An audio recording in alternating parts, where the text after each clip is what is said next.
Time now for the voice of the land on the Big Play Network with your hosts, Kevin Arnold and Always Positive Jay. The voice of the land birthday extravaganza is live, yet pre-recorded on your device or on whatever sound thing you may use through podcast platforms like Google, Spotify, and Apple, as our producer extraordinaire, who is here behind the proverbial glass. He is back from Disney. That's why we were off last week. He is back. Somehow he made it to Disney and had an audio impact, let's say, on the most magical place on earth. That's right, audio. His birthday was Friday, and some guy that hosts this show, his birthday's today, I guess. I don't know who that is, but we'll get into everything and react to all of the latest news from the sports world as we've been off for a couple weeks.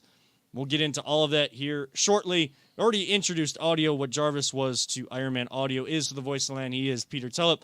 I am joined by Always Positive Jay on the other side of the table. What's going on, guys? We got a lot to get into, and we might as well just get right into it. We, of course, are proud to be a part of the Big Play Network and brought to you by Vector Technical. They'll get the right person in the right job the first time. You know, we've been putting together our new house, and over in Willoughby, we've been going to the Lowe's over off of Euclid Avenue, pretty close to our house where we bought one, and see the Vector Technical. I've been seeing their offices a lot, and people going in there, and more information on them to come through our commercial breaks, but people are taking advantage of their services, and make sure you reach out to them. Or, hey, if you're in Lake County, they got an office right there over by Lowe's off of Euclid Avenue, across the street from where Target and the movie theater and all of that stuff is. So good people over there at Vector Technical. We can't thank them enough, and we got to be better about getting our clips up, because they are proud to sponsor us, and we are proud to have them aboard, and we want to do right by them as much as we can. Starting off, we'll do a little bit of the prayers and well wishes just because it's relevant to the show. The main one that I have, guys, is the one of the original voices here on The Voice of the Land. That is Nick Paulus. Luckily, he's doing okay, but he posted on Friday night that he did get into a car accident. Unfortunately, somebody sideswiped him.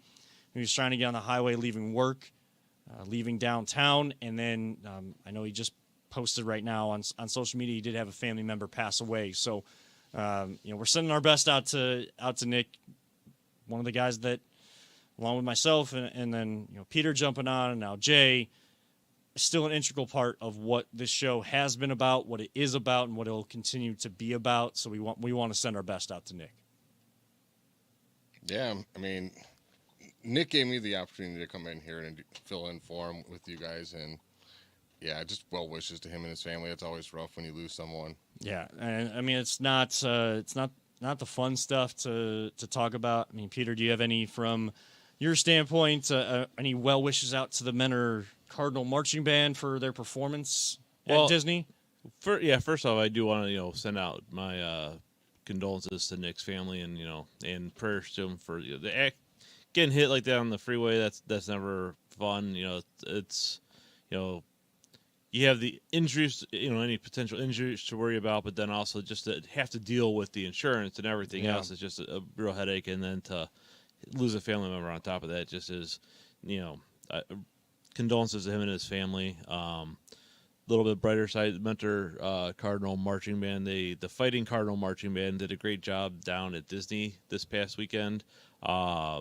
They got a lot of accolades from the staff down there and a lot of the fans. A lot of the people at the Magic Kingdom were really impressed with the job they did. So it was good. Honestly, the my fears and about being on a bus with a bunch of high school band kids for 2 full straight days. The kids were great, well behaved, really.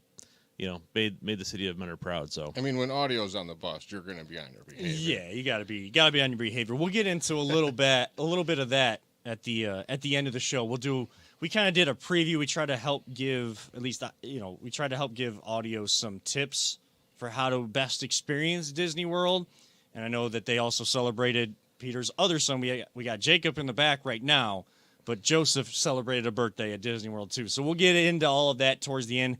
Have a little bit of fun at the end of the show. Of course, again, we are pre-recording this earlier in the day, with birthday extravaganza. If people got birthday weekends like Peter does, and I had a double this weekend. you do with Tiffany. And then it was my nephew's birthday yesterday. Your birthday today. Did you get him some soccer stuff? Like you we're talked about? going out next Saturday. Next Saturday, okay. Make sure I get a picture, whatever he ends up picking out, because I'm sure it'll be great. Did you decide on the store? Because you tweeted at me and other people responded too, like best places to get some soccer gear around here. It's whatever one's closer to his house when I get there. To be honest with you. Okay. All right. I mean, there's a lot of good ones, and I mean, especially you talking about where he's at. You're getting into more of that soccer area, or at least close proximity to where some of those stores might be. So you're going to get some.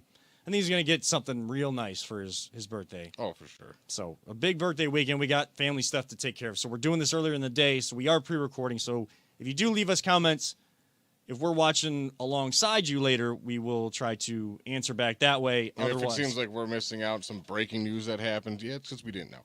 Yeah, that's because, and to be honest, we don't care. Always, unless it's something absolutely breaking. We do have some news that did break this week and over the last couple weeks with a team that's in their off season right now. We do need to touch on them. We'll touch on the Guardians because, hey, their season almost time. This Thursday, we will make sure to preview that a little bit. So we'll touch on the Crunch. We'll give everybody an update on the Crunch if you haven't been following along. Some good stuff going on with our friends and our partners over there with the Cleveland Crunch as well. But the team that's in the thick of things right now, coming down the stretch, only a couple games left. I'll be there tonight. Houston in town for the Cleveland Cavaliers. They are trying to lock up the 4 seed. I believe they got to play the Knicks still this coming Friday. So a big game at home there for the Cavaliers to try to. I think their magic number right now to get a playoff spot. And when people are saying magic number for a playoff spot, I'm believing that is top 6. To get that top 4, to get that home playoff series in round 1, a little bit more work to do. Who knows? It could be the Knicks. It could be the Heat. It could be the Nets, who we just faced and beat twice in Brooklyn. What an epic ending to that one. Who had Isaac Okoro on their bingo card getting the game winner? Like I said, neither one of us are betting people on this show. But I wonder what the odds were if you called that, like, who's going to hit a game-winning shot at the end of the game. Like, oh, my God, Isaac Okoro? I bet they don't even give you those odds. It would be so high. If someone bet on that, I mean, they had to have. If anyone bet on it, it would parlay Paul. Probably. Yeah. Someone like that, Chris Oldak of ESPN Cleveland, really big show producer and co-host of Paul and Paulus on Saturdays. We'll give him a little bit of plugs here on the show. Someone like that would probably make that kind of a bet, and boy, would you feel so good if you hit that. Donovan Mitchell, of course, missing those missed the second free throw. Jan and I almost thought that he did it on purpose, like knowing he could get off the line and then collect it. But he has been leaving free throws a little short recently.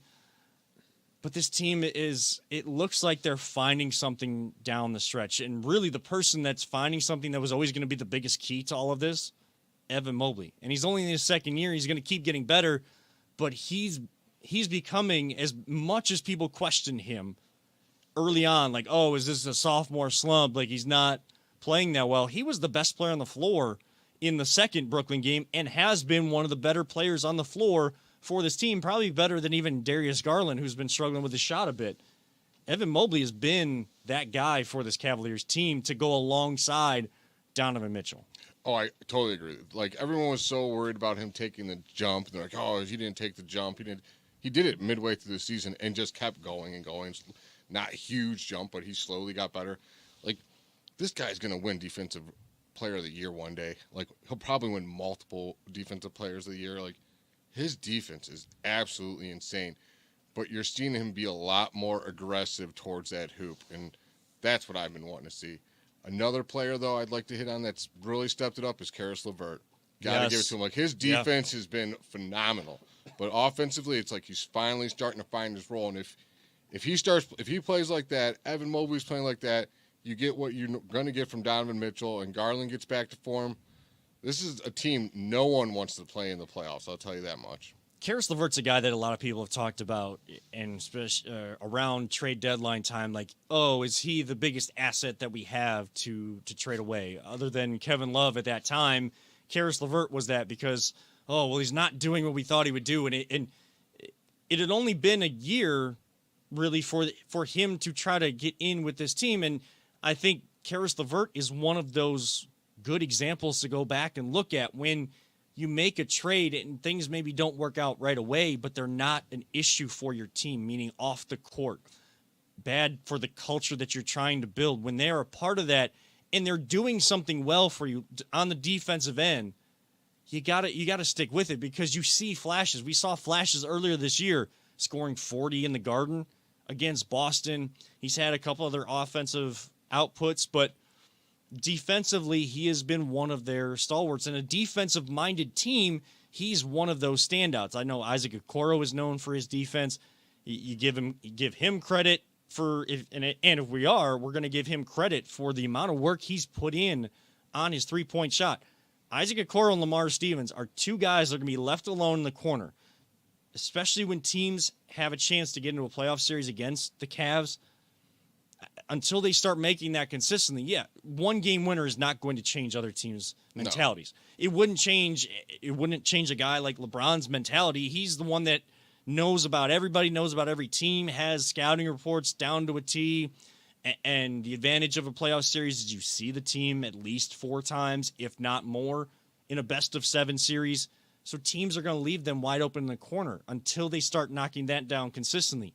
Isaac Okoro has started to do that on a more consistent basis, and that's why he's out there on the floor in those crunch time moments when you still need an offensive possession. He's on the floor during that because, they want defense if Donovan Mitchell hits and whatever the Nets are able to get off in that final couple seconds of that game with Mitchell at the free throw line. But being trusted in those kind of moments and having the trust of your teammates, Karis LeVert making that cross-court pass to Isaac to hit that down.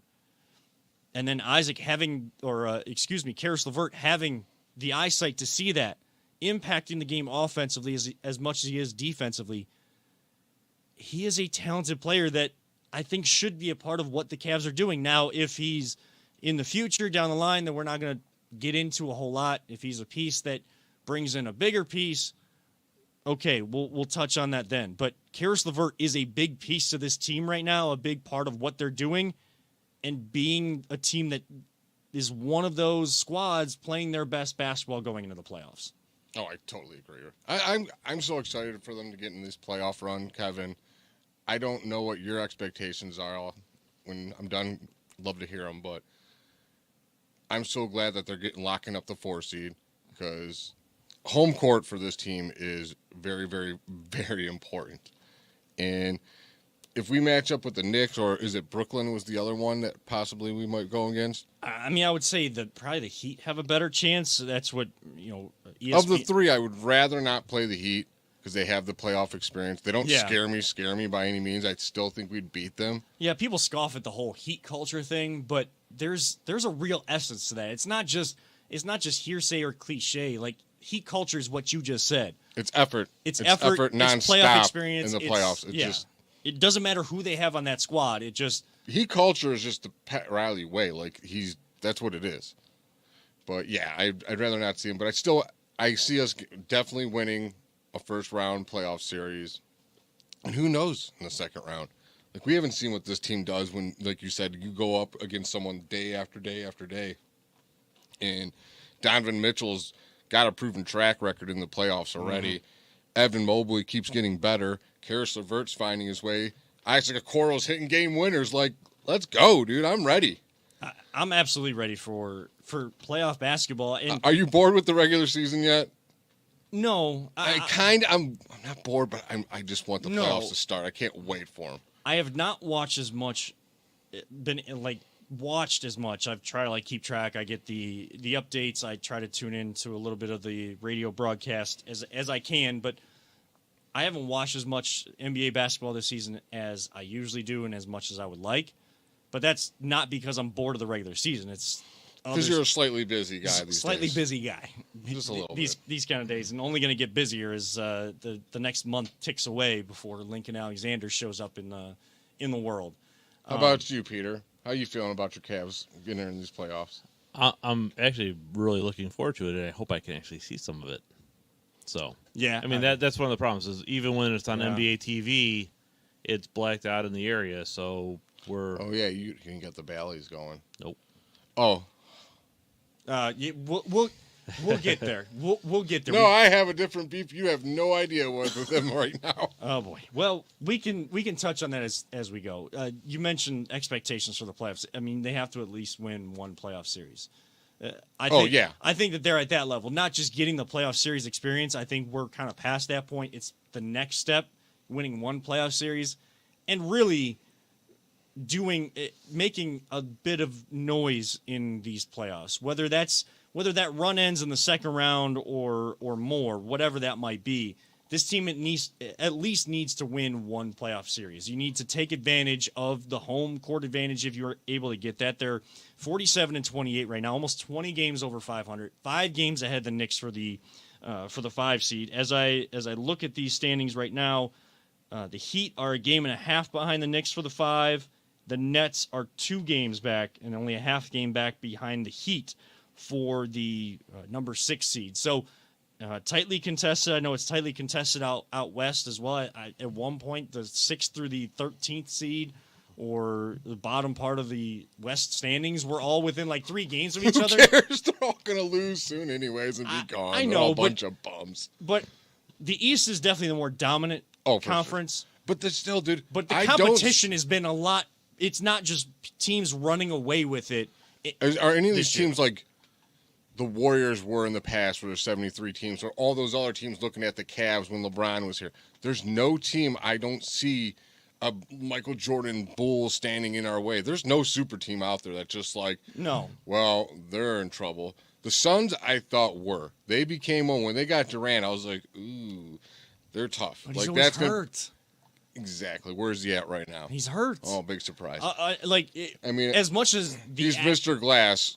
That's just what it is. as much of an accident as it was, like he's still hurt again, and he's And not. the best availability, Is your availability? he's not available. So if he comes back and somehow he's healthy, he is one of those great players.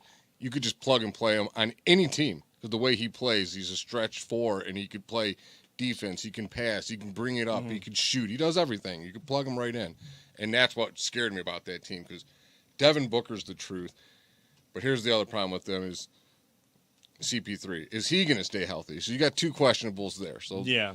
even this super team that I could see forming is questionable. And then the Warriors in the West, they're probably the other strong team. They're questionable. And we all know that the Denver Nuggets are going to choke eventually in the playoffs because that's what they do. I mean, we'll see. We'll see Jokic up for another MVP. I think 3rd straight could possibly be this season. But hey, He ain't the MVP. He's a stat stuffer. But if you're an MVP, you ultimately help your team get it done. And LeBron had to go through a few years where he didn't, but he got it done.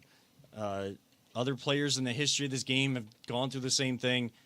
Jokic and the Nuggets, if they're going to do it, they got to do it, and they got to take advantage of being one of the better teams in the West this season. Memphis, that's a good young squad, but all the issues off the court. It's going to be maybe one of the more, we'll see how the games play out, but maybe one of the more compelling NBA playoff runs, as long as it goes, but maybe one of the more compelling runs of playoff basketball in the NBA we've seen in a while. Yeah, I liken this playoff just like the college right now, where it's like no one has any idea who's going to win this. All number 4s all number 1s are gone, and it's so close. All the teams are closer than what people think. Yeah, and I think the same thing in the NBA this year. Like Cavs, I think could beat any of these teams in game 7, but 76ers are the one team that I would be nervous about, to be honest with you. Enjoy it, Cleveland. Playoff basketball is coming back to Rocket Mortgage Fieldhouse in Cleveland, Ohio. But, Jay, you mentioned the NCAA tournament. We will touch on that next after a short break and, of course, give a shout-out to one of our favorite teams here in the city, one of our partners, the Cleveland Crunch. We'll do that next, right here on this birthday extravaganza, the Voice of the Land on the Big Play Network. Whether you're looking to hire new talent or start a new career, Vector Technical has you covered. Vector Technical is a 28-year-old staffing firm that has helped thousands of job seekers advance in their career with reputable partners throughout northeastern Ohio. Vector Technical is more than just a temp agency. With an above-average hire-in rate of 1 in 4 candidates, Vector works hard to connect the right person with the right opportunity the first time. Vector Technical hires for skilled manufacturing and light industrial work and is sure to have a career that you've been looking for. To learn more, visit our website at www.vectortechnicalinc.com.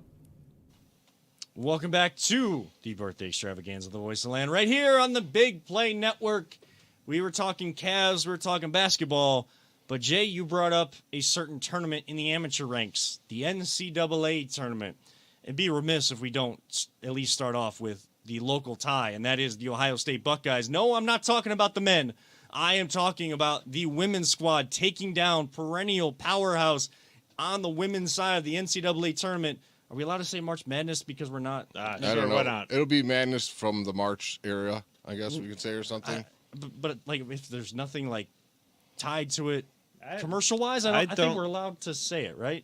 I don't know. I'm looking at it. I don't see a TM behind March Madness live here, so I don't know. Who knows? Whatever. But, and I think it's, well, to mention March Madness, it's good that the NCAA and everybody else recognizes that it is March Madness for the women as much as it is for the men, not like just kind of pushing that one to the side. I mean, the Ohio State game was the game of the day at my nephew's birthday. Defensively, they were all over the place. Like it really, they were like gnats at a barbecue. They just would not go away. It was what you saw with the Cavs towards the end of the game against the Nets, and that full court pressure and just being able to force the Nets into turnovers and after turnover after turnover. That was the Ohio State team yesterday all game long. The league got up to 10 points, and it never, as much as UConn maybe make a run, they never really got into the lead that much. I mean, that's UConn you beat. That ain't no just schlub basketball team. And I'm not going to give them any excuses. I will say that their main star, Paige Beckers, who was a star going from high school going into college, unfortunately, she's someone that has dealt with a lot of injuries already in her collegiate career. I don't know exactly how many years of eligibility she has left because I'm sure that there's some COVID elements in there as well. But a couple, the injury years, I'm sure she has maybe more than just 1 year. But UConn, this is the first time they've been knocked out before the Elite Eight, really before the Final Four. By who? By the Ohio State University since 2007. 2007 was the last time you didn't have UConn in at least contending to go into the Final Four of the women's side of the bracket. That's all credit to the women yesterday of Ohio State. And, I mean, their senior leadership, freshman studs out there, just a good combination of young and experienced and just doing what it takes to survive and advance. It's a one game playoff each time. And that team, boy, they looked strong yesterday, and they knew exactly how to exploit UConn by driving to the basket. They were fearless going to the basket against UConn. And, hey, they got Virginia Tech in the Elite Eight tomorrow. Don't put anything against any team in either one of these tournaments because number one seeds have gone down on the women's side, and they've gone down on the men's side. We have the pure chaos. I love it. And we have like the bracket up where we usually kind of bring our guest in on the screen so we can see them when we do the Zoom interviews. Sometimes, you guys just see them on the screen as if they're right next to us. So we try to look at the camera like we're looking at them. We don't put any facade or curtain across what we actually do. We're looking at a computer screen. So when I'm not looking at the camera, I'm looking at a computer screen to see a blown up bracket that audio has been able to supply to us. And the two teams that have already punched their ticket to the Final Four on the men's side, Florida Atlantic, a 9 seed. Wow. And yet they were 31-3 going into the year, I believe, or going into the tournament, tied for like the most wins ever. Only had 3 losses, and yet a 9 seed because they're Florida Atlantic. Yeah, they're Florida Atlantic. I think a lot of people didn't even know that they had a basketball program before this tournament. And then, what the women weren't able to do in their bracket, the men Gonzaga, once again, it's knocked out. And it wasn't even close against Gonzaga. Yeah, but UConn, I was listening to the radio on the way in here. UConn has won by like an average, I think it was like over 22 points a game. UConn's really good. I mean, look, if you look at that bracket, it's 87-63 over Iona in round 1, 70-55 over St. Mary's, so 15 points there. 88-65 against They're Arkansas, just smoking. 23 points, and then 82-54, 28-point victory yesterday. That's got to be one. Poor FAU. They got a powerhouse coming in. you know that's going to be. Is that who they play each other? Yeah, no, they do not play each other. They would play for the championship game because if they get there. So the looks like the East bracket will play whoever I think above them is the Midwest. Is that right? Scroll up here. Yeah. South bracket. So that was where the number 1 overall seed was Alabama. They're out. All 4 number 1 seeds. How about the Big Ten not showing up? Dude, Yeah, Purdue. I don't care because I can't stand Purdue. But that team didn't have someone over, 6'5" or 6'6", and they got a 7'4", dude. And Fairleigh Dickinson. And you lose. Like, dude, how do you lose when no one's that big against a 7-footer like that big who's got skill? Like, all day, that dude, I would be like, guess what? After this game, you're going to be holding up a sign, holding up over 100 points tonight. And I don't know what they did. I didn't watch the game, but how they lost, I'm flabbergasted still. I mean, I've been watching a lot of this because I love this time of year. I love watching. Yeah, I haven't watched any. I'm not going to come on here and fake it and act like I'm a professional. That's okay. We again, don't fake it here. Again, we don't fake anything here. But yeah, 16 seed over Purdue. Fairleigh Dickinson, one of the stories of the tournament with what they were able to do. Princeton making it to the Sweet 16, a 15 seed. And I know that there were Kennesaw State was a big seeded team, a 13 seeded team that's played really well. Furman got the win over Virginia. I mean, Virginia's another one of those teams like Purdue that when it comes time for tournament time, unlike outside of that one championship they won, when they actually paired the offense with the defense. We know that Tony Bennett and the Virginia Cavaliers are going to play defense. That's what they are known for. But the year that they had the offensive firepower to go with it when they would get down in the game and are able to come back offensively and not just utilize their defense to stay ahead of a team, that's the year they won a championship. But most often, they're like Matt Painter and Purdue. They don't really show up when it comes time for March Madness. But now, as we get to the top part of the bracket, we got 2 games today. San Diego State against Creighton, a 5 seed against a 6 seed. To get in the Final Four. To get in the Final Four, the highest seeded team left is number 2 Texas out of the Midwest, going up against the U, Miami. 2 seed versus a 5 seed, and there's a chance you could have a 5 and a 6 go on today. Yeah, like nothing lower than a 4 seed could be in the Final Four. That is a real possibility. As much as my bracket just looks like a complete disaster, I've actually kind of enjoyed watching all these top seed teams fall. Oh, I love it. I mean, it was I will say Purdue. Yeah, I don't really care about Purdue, but in basketball, I know that they typically do well. Yes, and so I had them going further, in this, and I was shocked. I wish Ohio State would have run, with it a little bit more, but Ohio State football I love. Ohio State basketball, I don't ever get my hopes up on it. They leave a lot to be desired on the men's side. Yeah, on the men's side. But the women, there's a couple of times the Ohio State basketball team was damn good in championship games. Actually, I mean, when they had Greg Greg run Oden into Mike Florida, Conley, who just brought all back their seniors that won the year before. Before Greg Oden's career was derailed by injuries, and I know people call him a number 1 pick bust, just like Sam Bowie. And when he got picked by Portland, I don't call players that get hurt busts. I don't like doing that. He couldn't stay healthy. He was a big man that he couldn't stay healthy.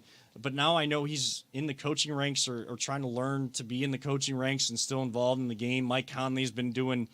He's been in the NBA forever. He's been a journeyman, but like an impactful journeyman in the NBA, an impactful starting journeyman in the NBA for several teams, especially out west. And the other time we made it to the Final Four, remember we had Scooty Penn and Michael Redd on the team. Oh yeah, that was awesome. Yeah, I love that team. Not to mention, like, even when we had Jared Solinger and Aaron Kraft and David Lighty for 7 years, I felt like. Yeah. I mean, I feel like we're more of a respectable basketball team than people realize right now, not so much, but. Yeah, and you haven't done much over the last couple of years. They made that good run in the Big Ten tournament, but I mean, the Big Ten can't be beating up on themselves that much, and they're going to tout themselves as one of the best conferences, if not the best conference. And I know Tom Izzo, after their game, their loss in the Sweet 16, he was trying to tout them as the Big Ten as the best basketball conference in the country. You can't be having so many of your teams bowing out that early. You got to have teams vying for Elite Eight and Final Four spots. I mean, what do we got here?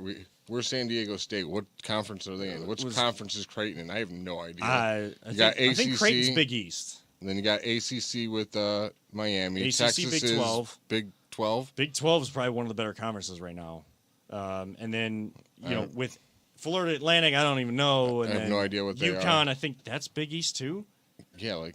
So Big East, Big 12, probably the conferences to really look at when it comes to basketball. And I mean, 3 of the teams we don't even know their conference. So that's my point. Yeah, but that's what makes it so compelling. And Peter mentioned, not that he's complaining, but you hear people cry all the time.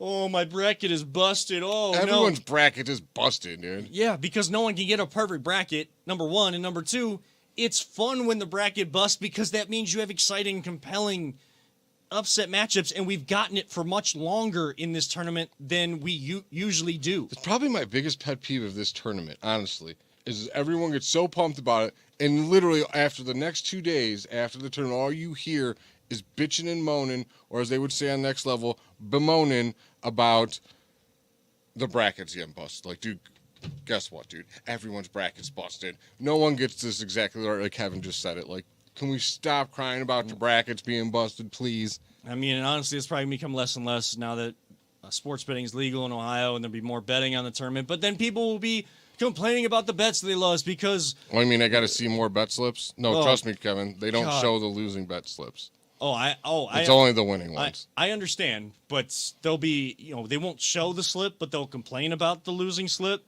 So the top 3, one of the top annoyances out there right now, people complaining that their bracket is busted when that actually makes the tournament more fun. People having to post every single winning bet slip that they win. I don't really care. Number 3, complaining about being on a losing streak with betting. Well, guess what? That's what it is. And for those that PSA for anybody, and this is serious dead ass, I don't really care. If you feel like you have a problem, 1-800-GAMBLER, like all of the gambling sites mention it in their ads, but for real, 1-800-GAMBLER, don't let it become an issue. Do it as a something for fun every now and again. If it starts to become a problem, which for other people it has. Yeah, I got a story for a problem. Perfect example after the St. Patty's Day. I knew it was going to happen with all the alcohol involved and it being day 2 of the tournament. I watched this kid, they were a group of kids, or I don't know, they were younger than me, walking, and you see the one kid on his phone, he's like, come on, blah. And whoever he bet on must have lost. And he just flipping out, dude, like just words we don't say in this show, left and right, and I just see him, like, grab his phone, get ready, cock it, and I'm just like, just throw it, just throw it, just throw it, just throw it. And he's like, nah, and I'm like, 1-800-GAMBLER, buddy. Like, jeez, oh man. Yeah. Like, if you're getting that upset about it, don't gamble. You're taking the fun out of it. Yeah, it's I don't mean to laugh, but don't bet what funny. you can't lose. Yes, correct. Pizza money is what is kind of the common term right now. Pizza money, and it's these kids that I see. It's because he was a younger kid. I guarantee he's probably still living under his parents. Doesn't care if he really loses or wins money. Yeah, and those, like, it's available to them. Like, that's kind of scary in a way. But well, this is the sports gambling I do is when there's a fundraiser selling squares, like selling stuff like that. That's what I'll do because it's going for a good cause usually, like kids sports or you lose the money. You lose the money, but it goes towards a good cause. Yeah. And I have nothing against gambling. I've gone to the casinos and I have fun doing it, but I know that sports betting for me, I don't know enough about sports. I know enough that sports are, That's why you got to play the games, right? Because everyone talks about, on paper, this team should dominate, blah, blah, blah. Yeah, but then the games happen, and, that's all out the window. So I know enough about sports that I'm not betting on sports. Like, I look forward to this year is going to baseball games and betting in game at bats. But I'll probably go and bet like a couple bucks at bat. Like, yeah, you get through I'm just doing it to like make the inning more fun for me. Yeah, I'm not going to be spending any kind of crazy money. I'm like you, like I have problems betting on what other people are doing. Like, I want control of what's going on. Even if I'm playing poker and there's like still chance involved, like I got to get good cards. Yeah. Well, I could bluff and just make you think I got good cards. Like, I have some say on what's happening, and it's probably terrible. Like, we're gonna get no sports sponsors for betting on our shows, but we're not.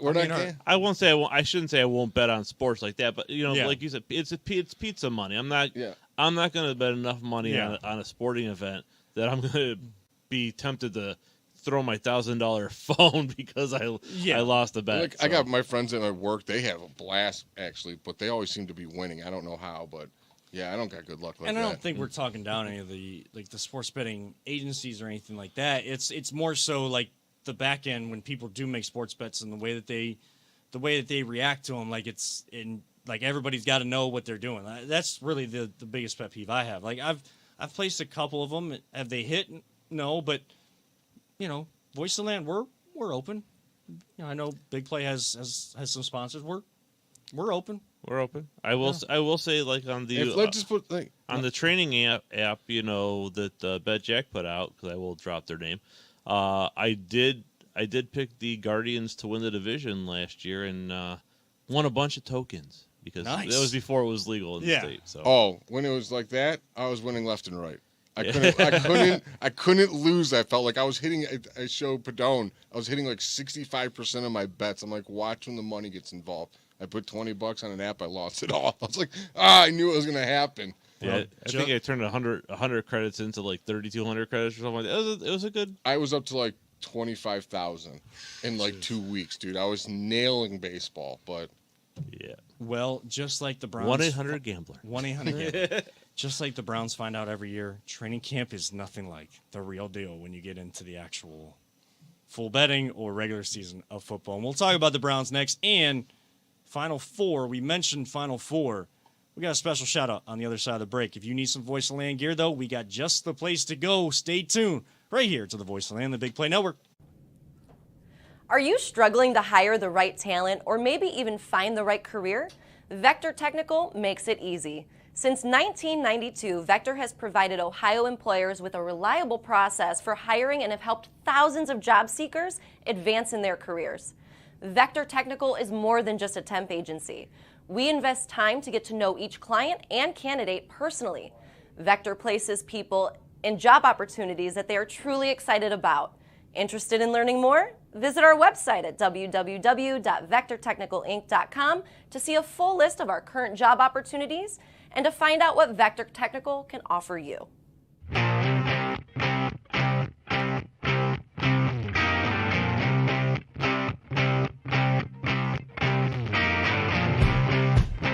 Get your gear at voiceoftheland.com/shop. It is a birthday extravaganza right here, and we're talking about whatever we want right here on the Voice of the Land, the Big Play Network. As Peter Tellep, our producer extraordinaire, also known as Audio on the Show, celebrated his birthday on Friday. I know EPJ, Always Positive J, his fiance and nephew have celebrated a birthday over the last couple of days. And again, and it's your birthday today, Kevin. Happy birthday. Happy birthday. I try not to say that. How old are you now, Kevin? 32. I'm not a... I'm jealous. Jealous. Yeah. Me and Peter are like, 32-year-old. Yeah. Well, again, we don't hide I'm anything. gonna be like Palpatine, just suck the life force from me and make me younger. That's fine. Sometimes I could probably use that. Good life force suck would probably feels like life kind of sucks the life force out of you at times. But who isn't having the life force sucked out of them? Kind of the exact opposite. Our very own Cleveland Crunch, of course, LPV Productions, who helps produce this show and produces the live stream games through the MLIS network or MLIS league and their live streaming network. LPV Production provides that.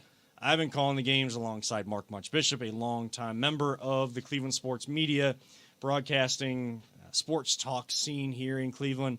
And boy, last night, even though I wasn't able to be there on the call, Munch did a terrific job, and the team did a terrific job as they got the win 12-6 in a wild card playoff. They put themselves in that position. They lost to Grand Rapids a couple times, allowed Grand Rapids to win the division. They had to win their way in against Chicago, and boy, did they do so last night. Mikey Derizic with the big game last night, double there up top. Admir Suljevic doing his thing in the middle of the pitch. Aiden Bozak, one of their defenders, got them started. Really, Chicago hit them first with that 50 seconds in goal. Mm-hmm. That's what the Crunch usually do. They're the ones that hit you within that first minute. And Chicago did that on the counterattack. And then Aiden Bozak said, well, you know, I'm going to get our boys back in this. And scored 2 straight goals to put them on top. And I don't think they trailed or were tied after that point. I think the closest that Chicago got was 4-3. Yeah. Just after halftime, because there was a red card shown to Kevin Blackwood. Now, Peter, I got to ask you, and I need you to be honest with me because it was tough. It's tough to see just through the live stream.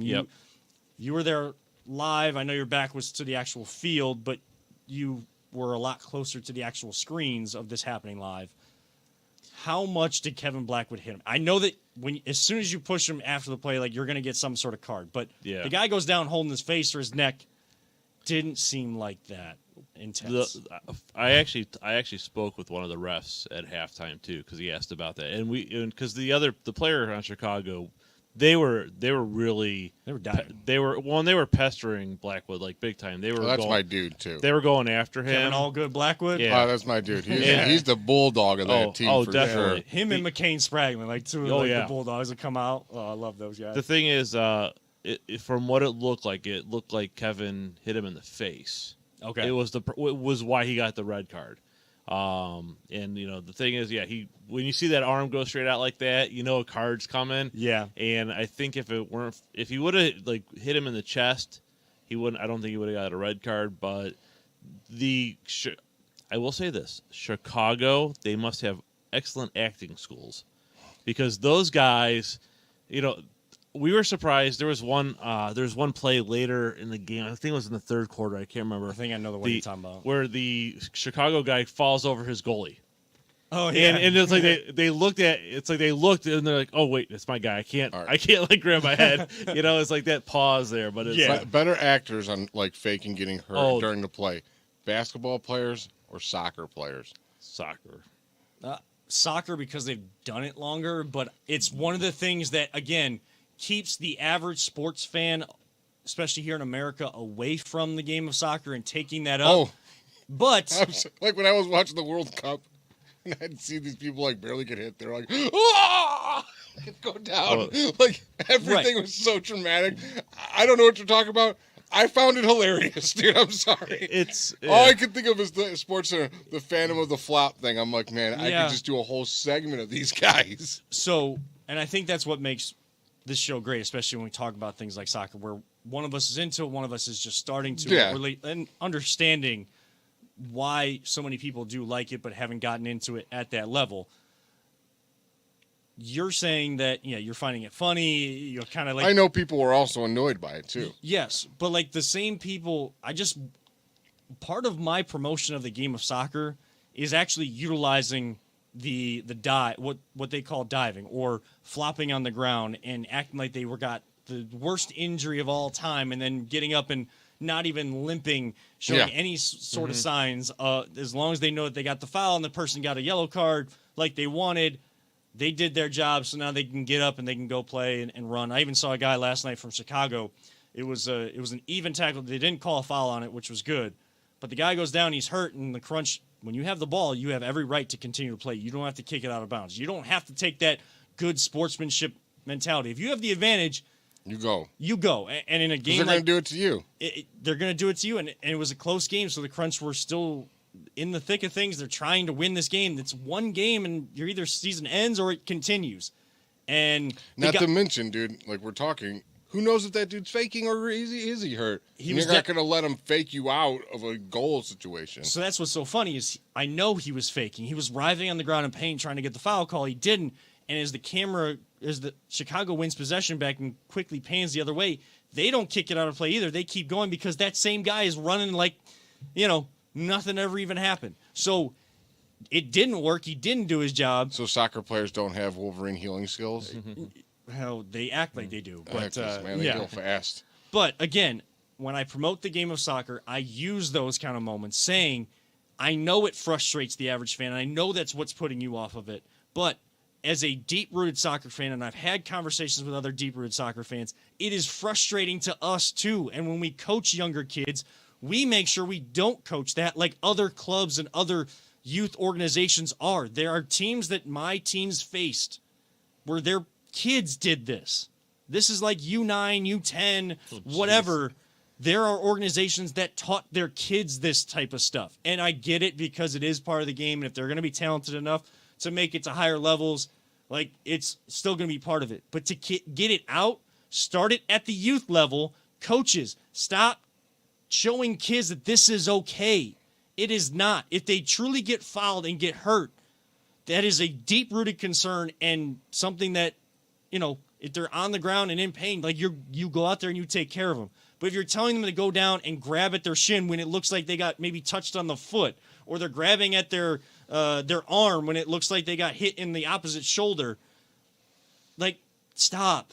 That's got to stop, and that's how we're going to get more people into it, because then the run of play, the exciting action that actually happens in soccer, even in a 0-0 or 1-0 match on the outdoor side, but especially in the indoor game where it is fast-paced, you're going to see a lot of goals.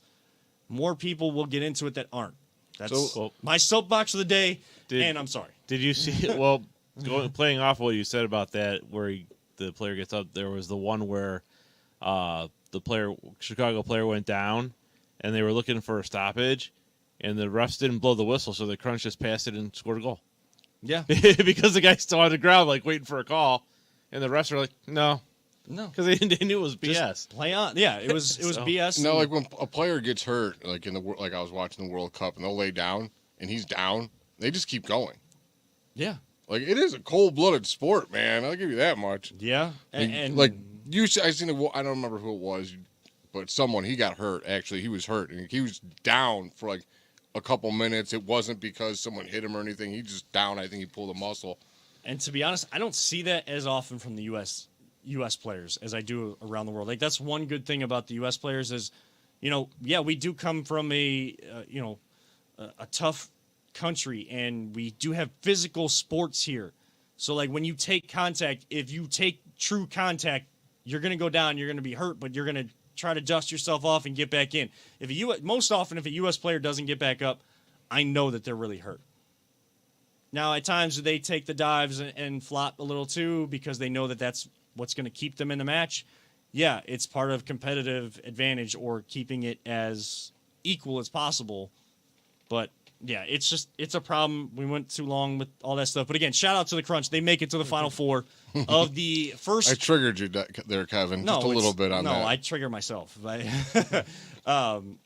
make it to the Final Four, MLIS playoffs. They head to Chicago next weekend. Semifinals, they will face off against the 1 seed Omaha Kings on Saturday. So make sure you go to theclevelandcrunch.com. I'm sure the live stream link will at least be posted there, if not played there, under their live streaming section of their website. Before we get to the final segment, we've avoided it for this long. I mean, we could just pass by it, but I don't think it'd be right, and it's not. We try to do our job to the best of our ability. We have a helmet here of a certain team, and I will just show that. I know it's going to be a little close to me, but the Cleveland Browns. They are in the midst of their offseason. We just turned the corner to the new league year. Made a lot of signings, have beefed up the defensive line like we've wanted. They made a trade for a wide receiver, Elijah Moore. They give back a third-round pick, give up their second round, so we don't make a pick until number 74 in the draft, so it's kind of like pointless is the NFL draft. But team's going for it. Andrew Berry's doing all he can do right now. They can't play games. My only stance on it, my only opinion on all this is looks like good signings. We've said that in the past, especially with Andrew Berry in this front office. like Austin, players like Austin Hooper and other things, like when those signings were made, we said, great signing, like, oh my gosh, we're winning the offseason again. He's doing what he's supposed to do. He's leaving it all in Kevin Stefanski and Deshaun Watson's lap at this point. Deshaun Watson needs to come back and look like the franchise quarterback they paid for. Kevin Stefanski needs to step up in crucial moments, make the right decisions. You've added coaches to your coaching staff. Let them coach their units. Yeah, he's not going to give up play calling, but you got to make sure that those finer things of the game are taken care of. So, Andrew Berry, credit to you. I'm not discrediting him by saying this, but I do not care. You either? I do Oh, wow. not care. I don't want to win the offseason anymore. I don't want to just win the offseason. I want our team in the offseason to do what NFL teams are supposed to do. Bring guys in to replace guys that may leave in free agency or fix areas of concern from during the season. Where was an area of concern? Defensive line. Too many guys running through. Linebackers. They haven't done as much with that, but, beefing up the defensive line will help. Bringing in wide receivers. You brought in some speed. Anthony Schwartz. Onus is on you. The message is sent to you. There might not be a spot for you if you get traded or released or whatever. It's because you haven't done what they wanted you to do to utilize your speed. Okay, you're doing what an NFL team is supposed to do right now. But I'm not some sort of paper champion. I'm not an off-season champion anymore. Go win football games. Yes, there's 6 months until football actually plays. I understand that. But I'm going to give credit where credit is due, but I'm not going to go over and above like we've all done in the past and did for several years in a row just because the offseason, oh my gosh, the Browns are the talk of the town, the talk of the national sports media. They're doing such great things. It doesn't matter unless you win on Sunday starting in September. Hey, Kevin, what teams did we talk about today mostly? The Cavs. The Crunch. The Crunch. We're going to talk some Guardians when that comes close, because you know what they do? We're going to talk about them them next. They next. make the playoffs, and they win. I told you, I love the Browns. Football is my favorite sport. I absolutely love the Browns 100%. I have zero faith in this team. I'm sorry. I'm hoping I reverse jinx it, and every year I'm like, you know what, we're going to do something this year. I'm like, you know what, I'm in prove-it mode. I'm so sick of being hyped. Do I like these moves? They're great moves, I think. None of them are like superstar studs, but they plug holes that we needed. Yeah. For sure. And congratulations. Don't care. I want a W's. It's all I care about is winning at this point. I'm sick of wasting my money being a season ticket holder and just being let down year after year after year. Yeah, you're not winning me over this offseason. I'm sorry. It ain't going to happen on this show. We're going to give more credence to the other teams that deserve it, more airtime to the other teams that deserve it. I don't want to sound negative because I heard people like, oh, if you want to be excited, that's great. Go ahead. I'm not talking down anyone that's excited about these moves. Like, Elijah Moore might be a phenomenal receiver for us, believe it or not. Or he could completely suck. I'm not even saying I don't like the moves or, again, I'm not this team is going to be bad again. All we've seen through Kevin Stefanski's time is they won 11 games. No, it's not Kevin Stefanski's time. I'm talking since '99. Well, yes. All I've seen is year after year we won the offseason, or we got this draft pick, and then we suck that next year. And then we'll maybe get a couple wins the following year. We get high expectations. Then we even suck worse. Then we go winless. Like, I'm just done with this team and giving it any good expectations. They don't deserve it. Right. I'm not saying that I'm putting bad expectations on them. However, what I am saying is you've done everything possible this offseason that you think to go win games. So the expectation from the fans and everyone around should be that you need to go win games and be contending for AFC North playoffs, however far that might lead you. It's more than just moral victories at this point. Exactly. Actual W's need to be produced on the field to then add to the hype. I'm not going to get extra excited. I'm going to give credit to Andrew Berry for the good moves that he's made and doing what he can at this point of the NFL calendar.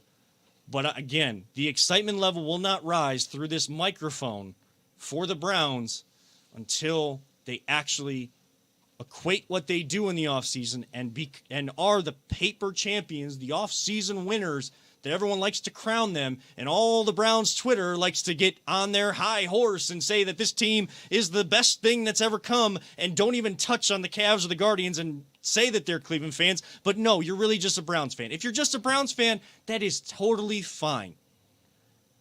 But look at it for what it is. This team has to prove it on the field. They don't get a chance to do that till September, and that means I'm not going to get extra excited or over the top that this team is going to win something grand until we see the results manifest themselves on the actual field. Look at our winning records compared to losing records since '99. I don't even know what it is, but I'm guaranteed it's probably tenfold compared to winning records. Like, this team has just done nothing but lose and lose, and I'm just sick of it. I'm like so tired of being hyped. Like, I want to go in so low that anything good that happens will like lift me back up and put it that way. Like, I hope they do the best. I really do. I just don't expect it anymore from them. I expect them to lose. Now, a team that this is me. Like, I'm always positive, Jay. Like, I normally do not get this down on this team, but I think they finally broke me. I don't feel like you're being down. I feel like you're being realistic. Yeah. Yeah, probably right. I don't know that there's a P word that is a synonym for realistic. We'll have to look at the thesaurus for that, but we don't got time for that on this show. We only got a few minutes left. So, from a team that, yes, should win, but we're not going to be too excited about until we actually see the results, to a team that has shown us results and consistently shown us results, do good things in the offseason and do good things during the season. That is the Cleveland Guardians. We will give a quick preview of the Guardians as they get their season started. Coming up on Thursday out on the West Coast in Seattle. You're tuned in to the birthday extravaganza of the Voice of the Land right here on the Big Play Network. Are you looking for a career in manufacturing? Vector Technical has you covered. Vector Technical is a 28-year-old staffing firm that is partnered with some of the biggest and the best companies throughout northeastern Ohio. The recruiters at Vector Technical will coach you through the entire job process and will help you land an opportunity that you are truly excited about. Vector does not add any additional fees and offers benefits as well as free online skills training through Penn Foster. To learn more, visit www.vectortechnicalinc.com and make sure to check out our job board to see a full list of our current opportunities and apply. I feel like we're doing a disservice to the Cleveland Guardians by just talking about them now at the end of the show with about 6 minutes left to go. But, hey, they're just about to get started. We have plenty of time to talk about the Cleveland Guardians. It's a long season. It's a long season. Which we will talk plenty of baseball, I promise you. And we probably talked too much football, but we are going to talk some baseball right here as the Cleveland Guardians do get started. This is the Voice of the Land right here on the Big Play Network. Kevin Arnold alongside Always Positive Jay and Peter Tellup. Guardians going to Seattle once they leave training camp, once they leave Goodyear, Arizona. They will start on the West Coast. Of course, the new rules this year, the pitch clock, the no shifts, yet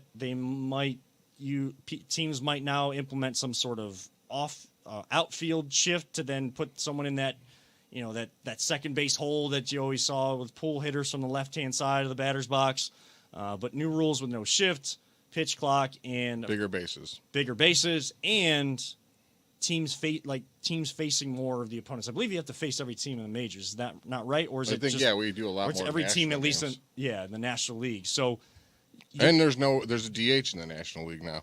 Right. So all things kind of equal. You're not playing as many games in your division. It's going to take a lot more. You're going to really find out a lot about these teams. It's going to change baseball a lot. Like, people think these are just little tweaks.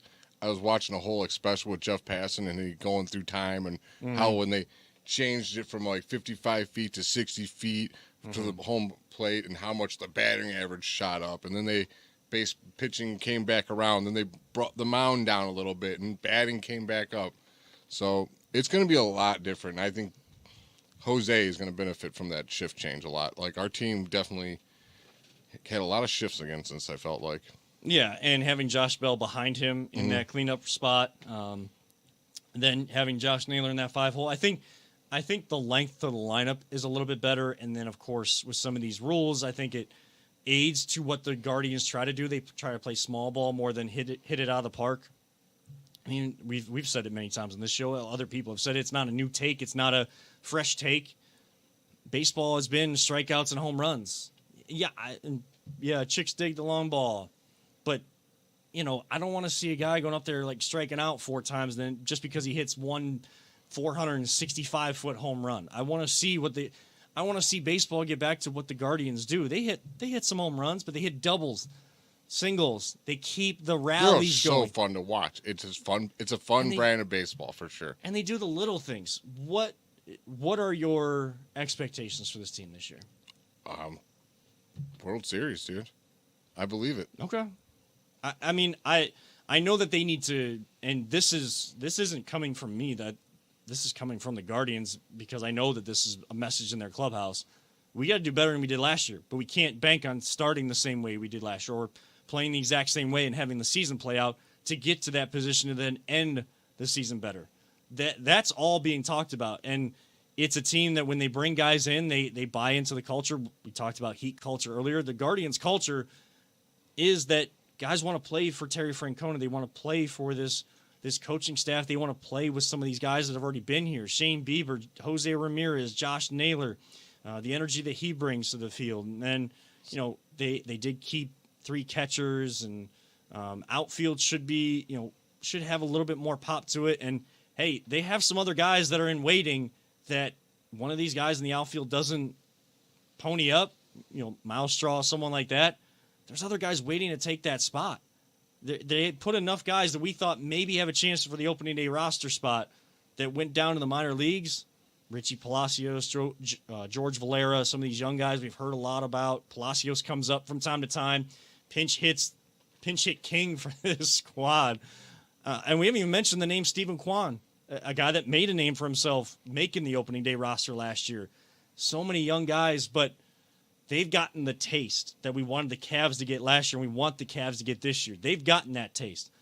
I think this team's hungry. Peter, your expectations for the Guardians? I know you're... I mean, if you're going to get the right expectations, here's the guy. Yeah. He called it last year. Let's see what he's got to say this year.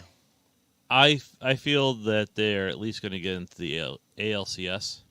Not sure if they're World Series bound, but I think they're going to win the division, and I think they have a very good shot at winning the AL. See, my World Series expectations comes from everyone's like, oh, well, Kwan and Oscar Mercado and Gimenez and Rosario. Yeah, Oscar Gonzalez. Come back and go back to like what they were. No, I expect them to take a jump. Like, I want to see better from them. And if they all do better, and let's say Miles Straw does just anything better at the bat than he did last year, like, look out, man. This team is ready to go. Now, are there going to be weekly stretches where all of them look like they're struggling? Yes, it's a 162-game season. It is one of the most humbling sports in all of the world. The best players that go into the Hall of Fame hit 30 to 35, 36% of the time. If you did that in basketball, if you completed that percentage in football of passes, it's the hardest thing to do in any sports, hit a baseball. It's the hardest thing to do.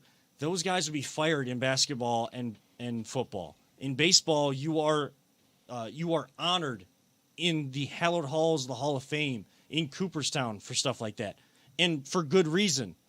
So, yes, there's going to be rough stretches for this team. Every team's going to go through them, especially facing teams they don't normally see. You don't have as many scouting things on them and heat maps for pitchers, knowing where guys like to try to exploit you, what heat spots to avoid for hitters. Hitters, knowing what a pitcher likes to do in certain counts. All these analytics that should be in baseball and have been in baseball for a long time. There's going to be a chess match this season, and it's going to be fun. And there's going to be plenty of time to talk about this because, again, 162 games, and I know that when we get together next week, we are going to, or on our next show at least, because there could be some news coming for the show. We'll see. There could be some changes coming, not to the 3 people that you hear every single time or see every single time, but stay tuned on that. Well, to your point, where the ups and the downs, what I love about this team, when your team is going down and you're getting into a funk, what is the best thing in baseball to have to stop that? Is an ace pitcher. We got 2 of them. We got 2 of them, and hey, if we can get a couple guys to get back to form a little bit, we could have another one of those deep rotations. I mean, come on. We all know some guy that's going to come up out of nowhere is going to end up in our starting pitcher, and we're like, who is this kid? They printed another pitcher that's going to win a Cy Young in a couple years.